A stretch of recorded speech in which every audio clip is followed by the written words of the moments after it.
Yo les gens, c'est Rock, on se retrouve juste après le huitième du final, retour contre la Juve. Et les gars, c'est la première fois que c'est une défaite qui a le goût de la victoire. Putain, on a sorti la Juve les gars.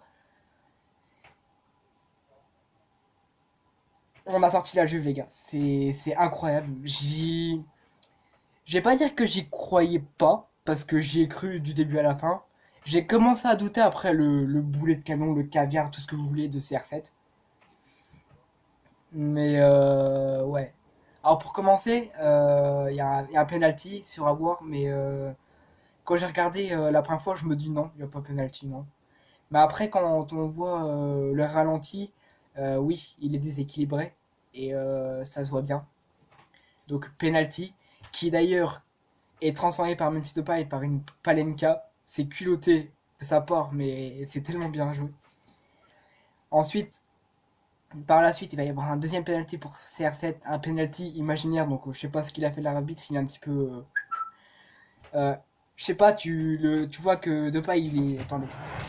Tu vois que Depay il est comme ça. Je vois pas comment il peut être collé plus collé que ça, les gars.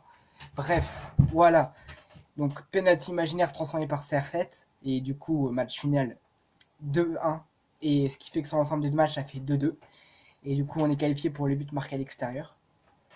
Alors, on a eu chaud, mais wow, quel match.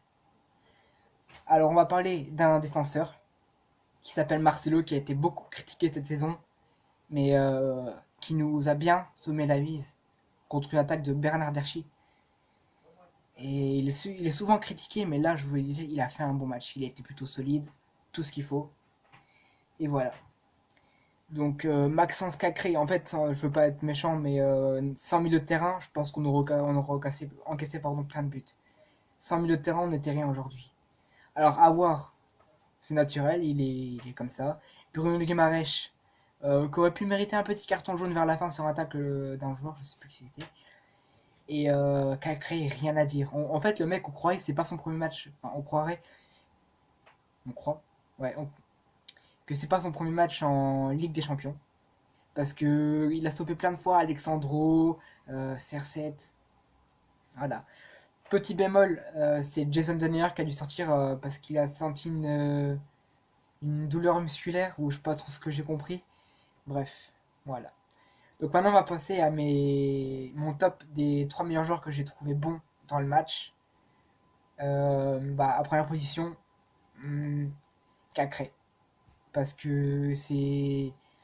Il a stoppé tellement d'attaques sur lesquelles on aurait pu casser plein de buts et bien joué à lui. Depay pour son culot à marquer Palenka et CR7 pour son doublé. Mon top flop, Léo Dubois. On a fait rentrer Kendiaté dans les dernières minutes parce que franchement il pouvait plus mieux. Là bref, Léo Dubois, Bentancourt que j'ai pas trouvé bon du début à la fin et le défenseur là, comment il s'appelle? Non, c'est oui, Danilo, je pas trouvé trop bon non plus.